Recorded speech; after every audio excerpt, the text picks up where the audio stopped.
Assalamualaikum warahmatullahi wabarakatuh. Waalaikumsalam warahmatullahi wabarakatuh. Bismillahirrahmanirrahim. Alhamdulillahi rabbil alamin. Wassalatu wassalamu ala asyrafil anbiya wal mursalin Sayyidina Muhammadin wa ala alihi wa sahbihi ajma'in. Rabbi shrah li sadri wa yassir li amri wahlul 'uqdatam min lisani yafqahu qawli. Subhanaka la ilma lana illa ma 'allamtana innaka antal alimul hakim. La haula wa la quwwata illa billahil aliyyil azim.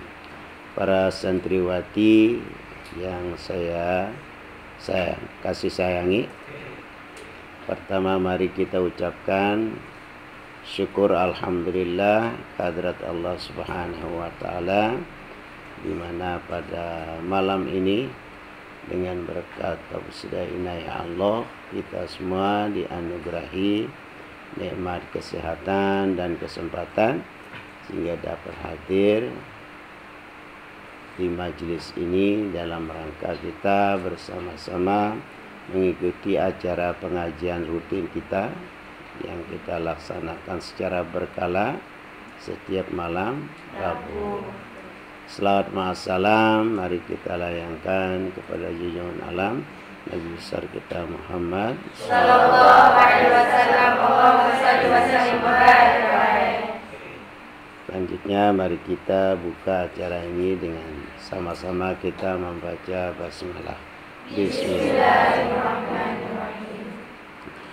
Anak-anakku sekalian, materi pengajian kita pada malam ini yaitu menentukan hal-hal yang tidak ditentukan oleh Nabi kita Muhammad sallallahu alaihi wasallam. Saya ulang, menentukan hal-hal yang tidak ditentukan oleh Nabi kita Muhammad sallallahu alaihi wasallam. Jadi salah satu alasan yang sering dikemukakan dalam mengklaim bid'ah pada amalan yang telah biasa dilakukan masyarakat adalah takhsis. Takhsis itu artinya mengkhususkan ibadah pada waktu-waktu tertentu tanpa tuntunan langsung dari Nabi Muhammad SAW. Itu yang disebut namanya takhsis. Apa namanya? Takhsis. Nah, dengan dalil ini banyak sekali amalan masyarakat muslim seperti maulidan, mi'rajan, tahlilan,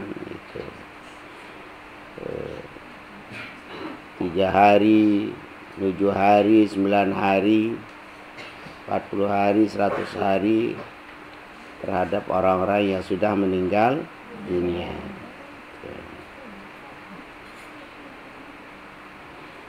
Dan lain sebagainya diklaim bid'ah. Itu ada yang mengatakan itu adalah bid'ah. Itu yang perlu kita luruskan sekarang. Apakah betul bid'ah apa tidak?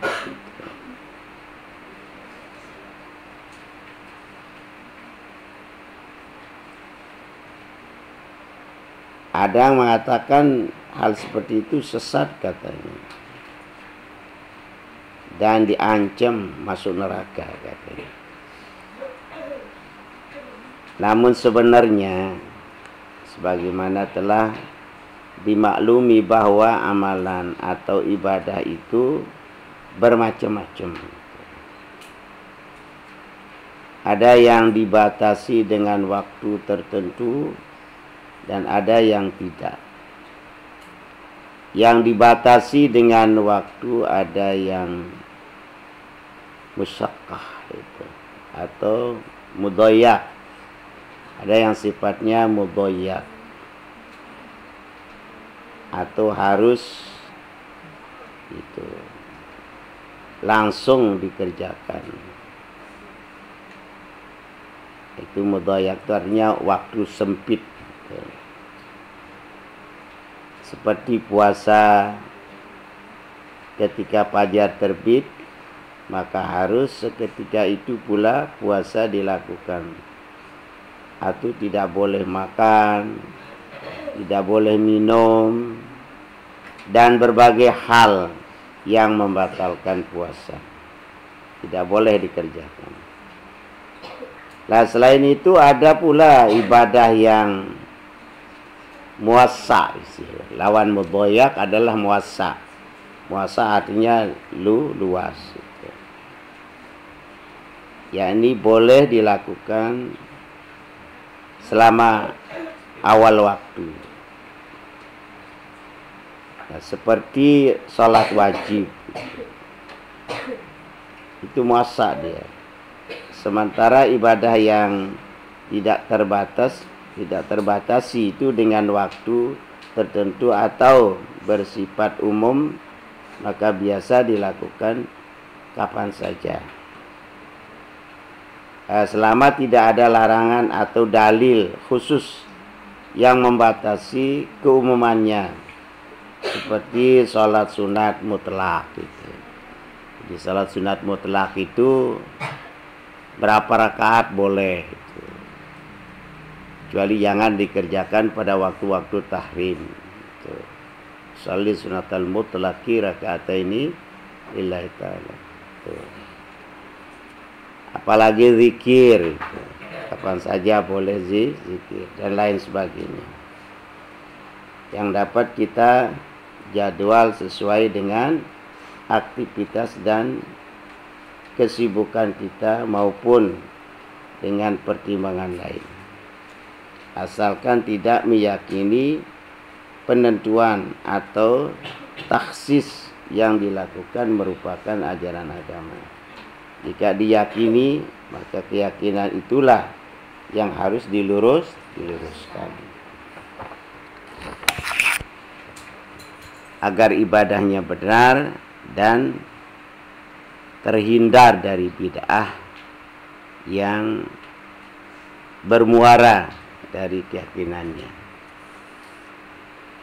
Nah, kita juga dapat menemukan banyak teladan dari generasi salaf yang menjadwal atau mentaksis amalan-amalan umum seperti beberapa kisah berikut ini. Tuh.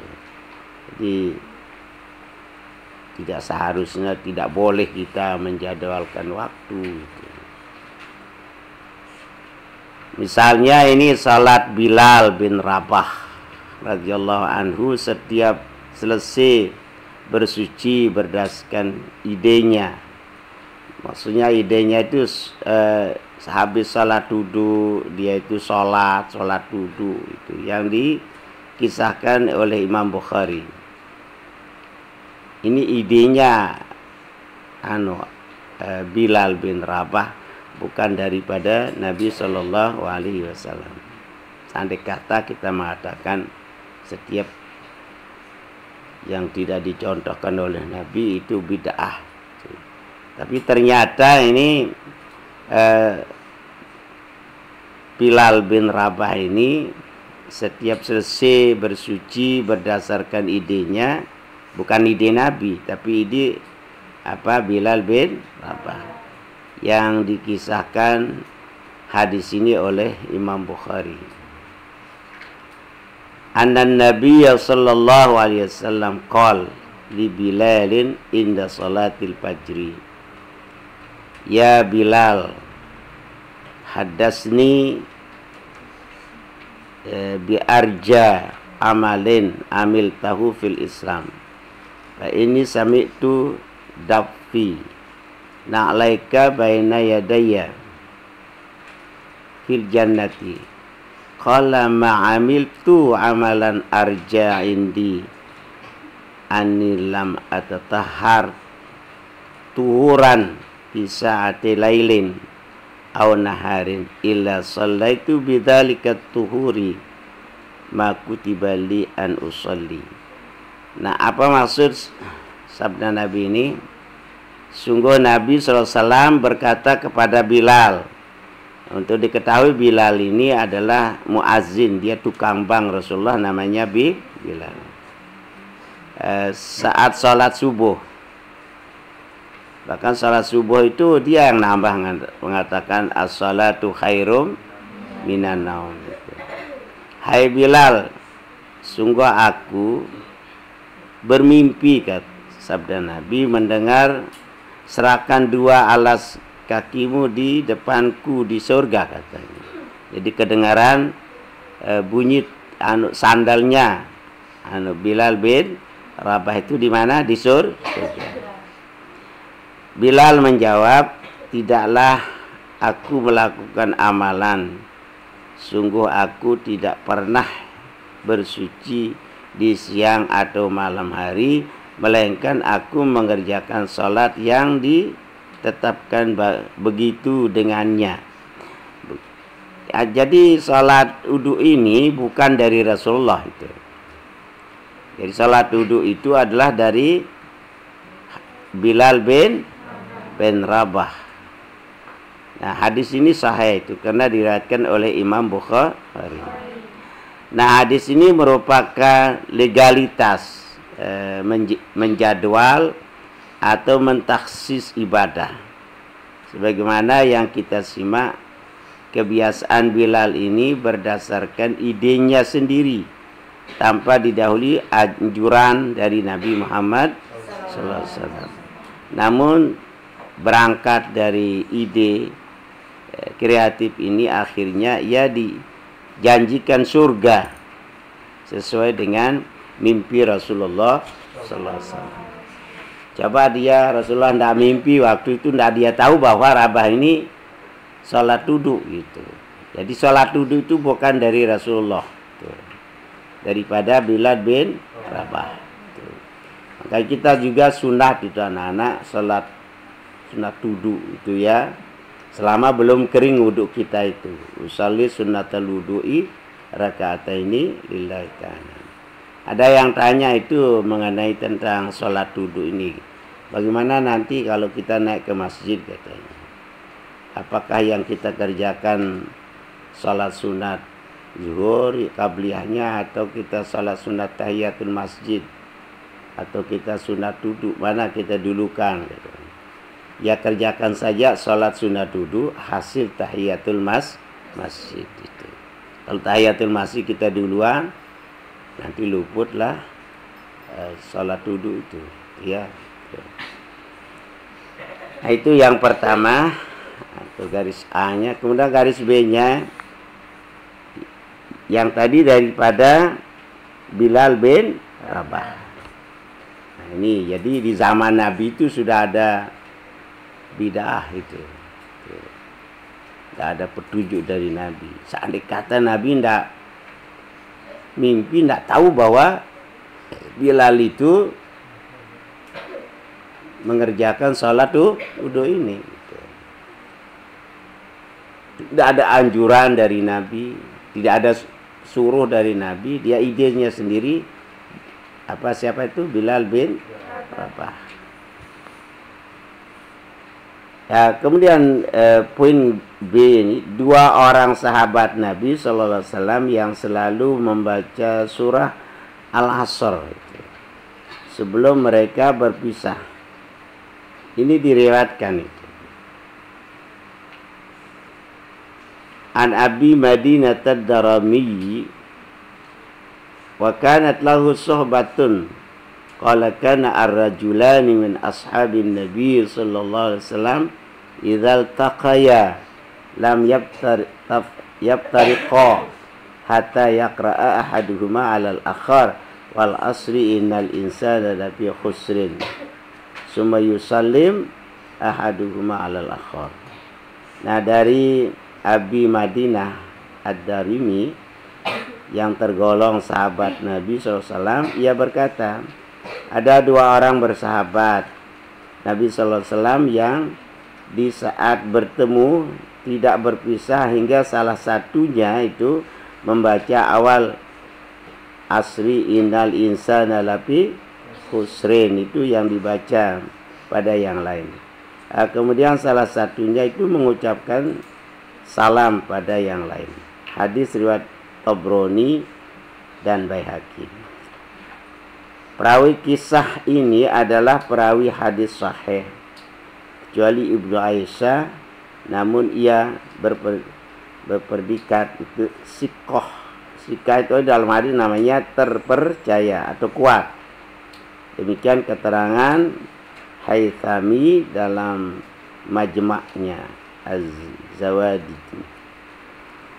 Kemudian punci itu sudah yang pertama, kedua ini sudah ada penjadwalan waktu, bahkan tidak pernah dikerjakan oleh Rasul.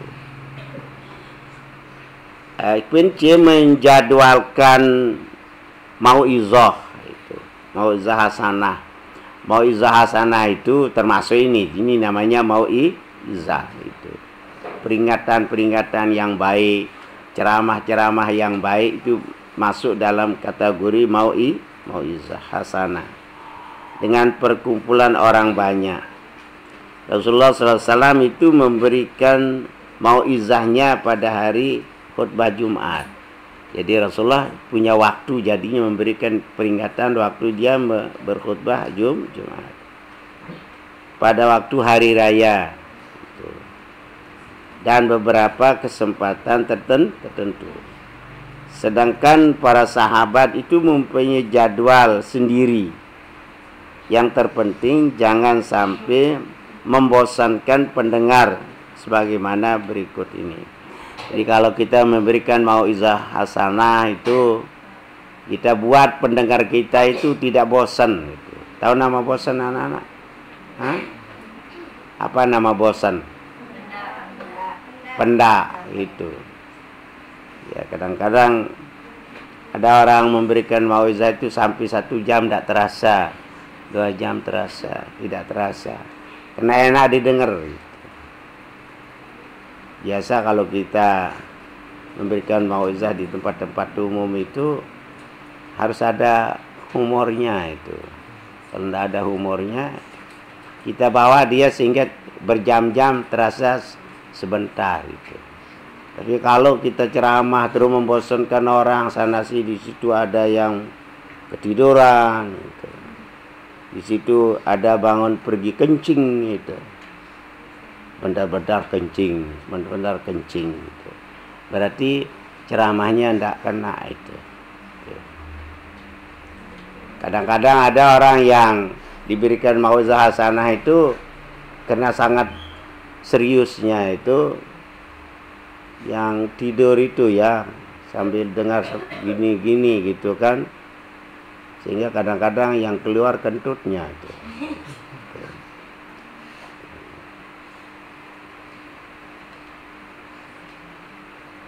Nah itu anak-anak.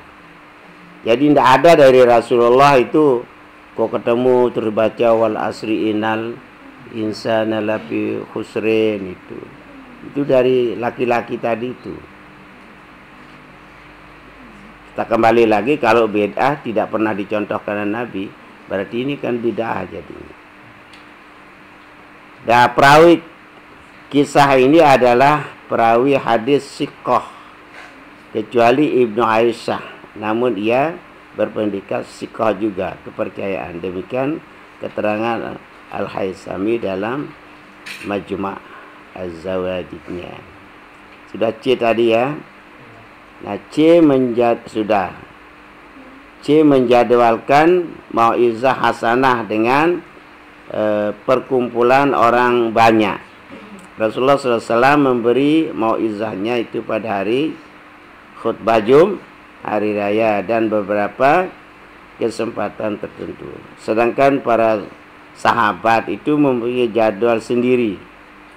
Yang terpenting itu jangan sampai membosankan pendengar sebagaimana berikut ini. Ya, itu satu sekarang.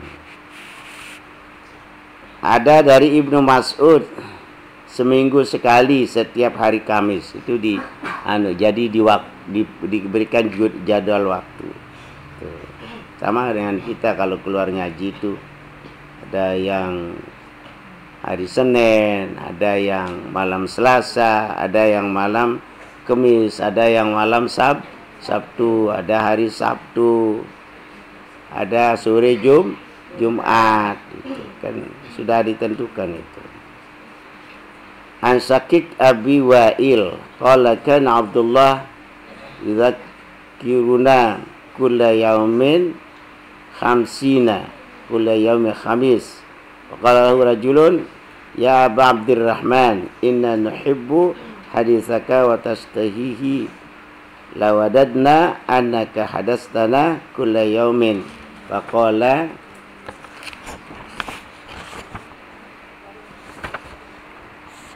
ma yamna'uni an uhaddithakum illa karahiyatu an umallikukum inna Rasulullah sallam kana yatakhawwaluna bil mau'izati fil ayyamil karahiyati as-mati alaina.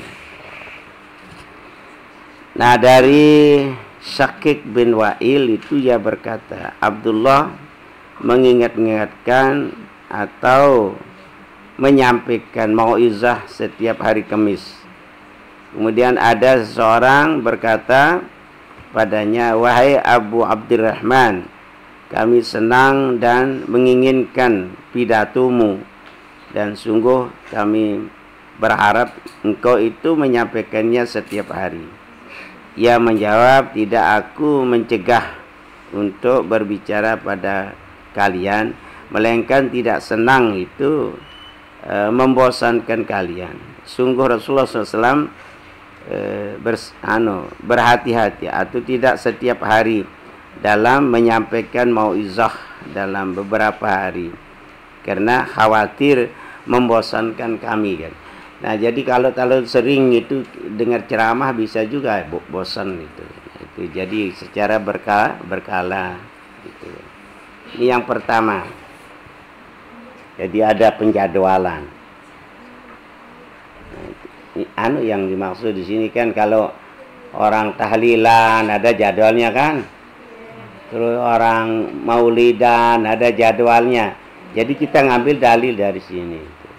Jadi tidak salah itu.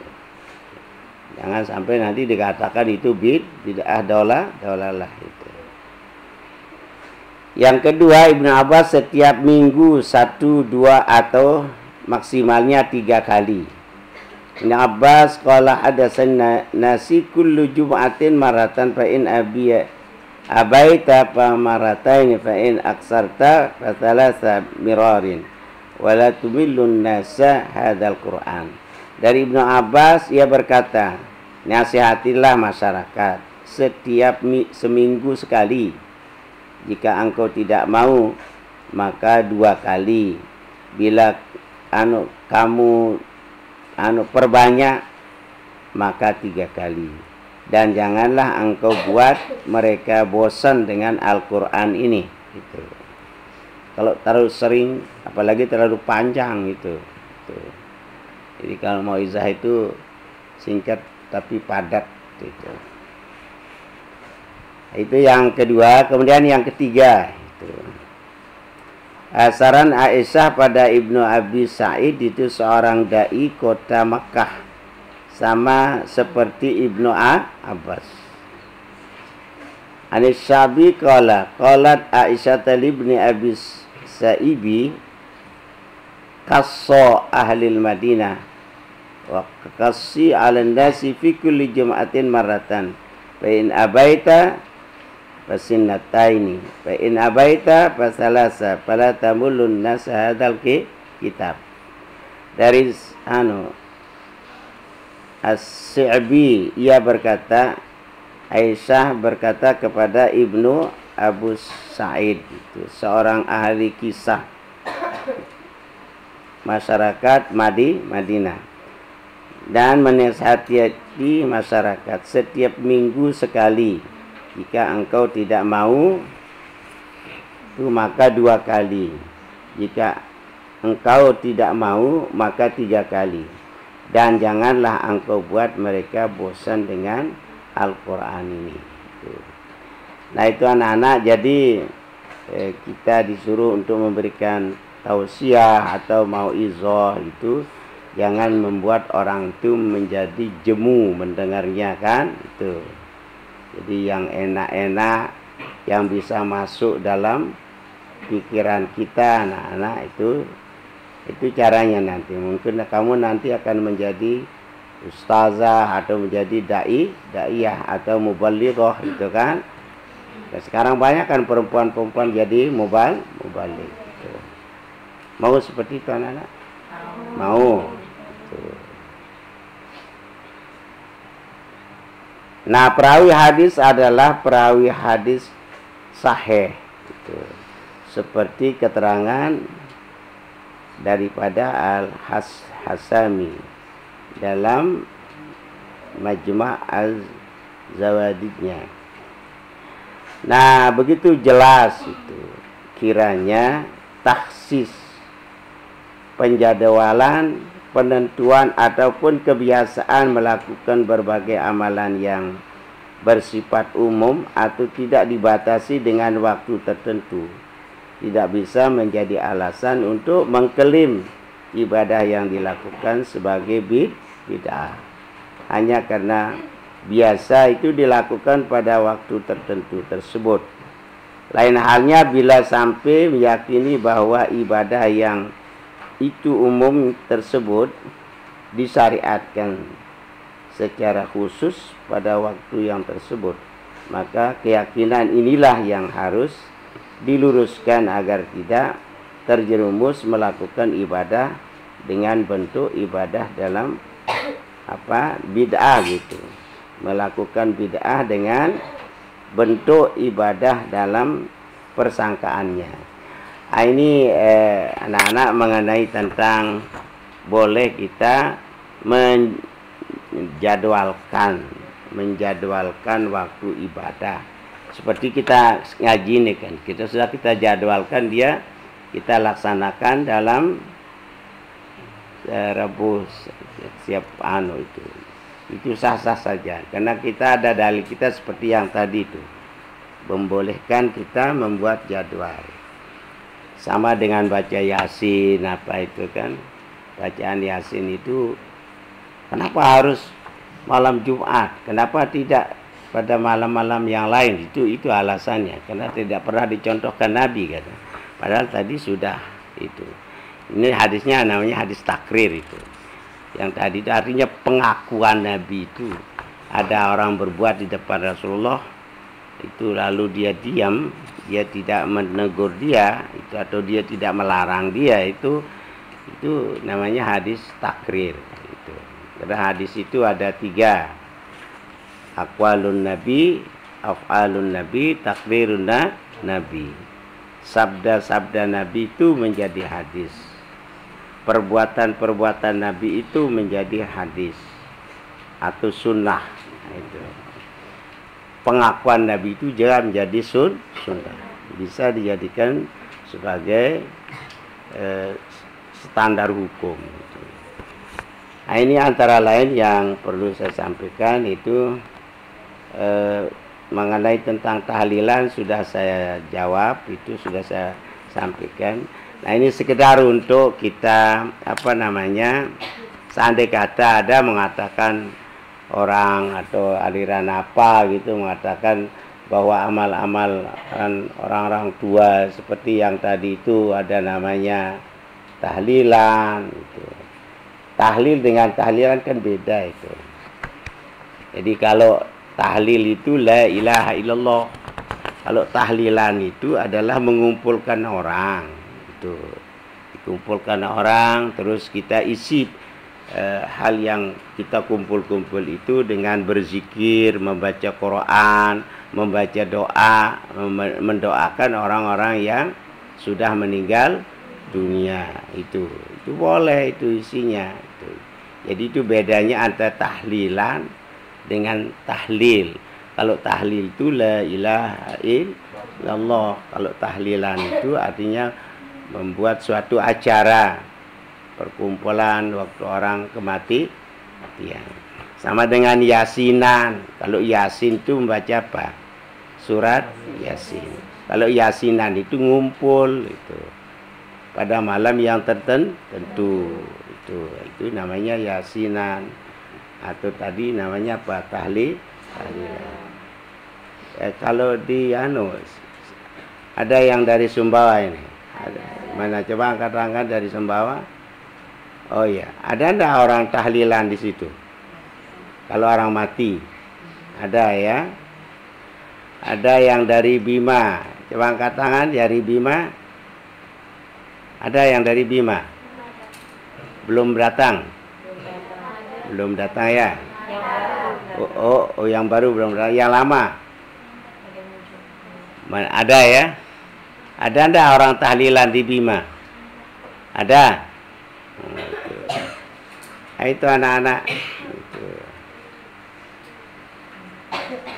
Kalau Anda ada tahlilan, itu orang yang kena musibah itu merasa kesepian, dia kan? Itu. Lagi baru ditinggal mati. Mungkin ini yang saya sampaikan anak. Akhirnya mari kita baca kafaratul majalis. Bismillahirrahmanirrahim. Subhanallahumma wa bihamdika asyhadu an la ilaha illa anta wa la syarika lak wa atubu ilaik. Subhanallahumma wa bihamdika asyhadu an la ilaha illa anta wa la syarika lak wa atubu ilaik. Subhanallahumma wa bihamdika asyhadu an la ilaha illa Bismillahirrahmanirrahim. Alhamdulillahirabbil alamin. Hamdan yu'tina kafi wa zida. Ya Rabbana lakal hamdu kama yanbaghi li wajhika 'azim sultanika. Allahumma shalli ala sayyidina Muhammad wa ala ali sayyidina Muhammad. Allahumma abta' alaina abtuhal 'arifin waj'alna minal ulama'il 'amilin bi rahmatika ya arhamar rahimin. Allahumma 'allimna ma yanfa'una wanfa'na bima 'allamtana. Allahumma zidna ilma warzuqna fahma. Allahumma inna is'alimna ma jahilna fadl lana inda hajatana ilaih. Rabbi israh li sadri wa yassir li amri wahlul 'uqdatam min lisani yafqahu qawli. Subhanaka la ilma lana illa ma 'allamtana innaka sallallahu alaihi wasallam. Alhamdulillahirabbil alamin. Hadana Allah ila sabil wal muwaffiq ila muttariq. Assalamualaikum warahmatullahi wabarakatuh. Waalaikumsalam warahmatullahi wabarakatuh.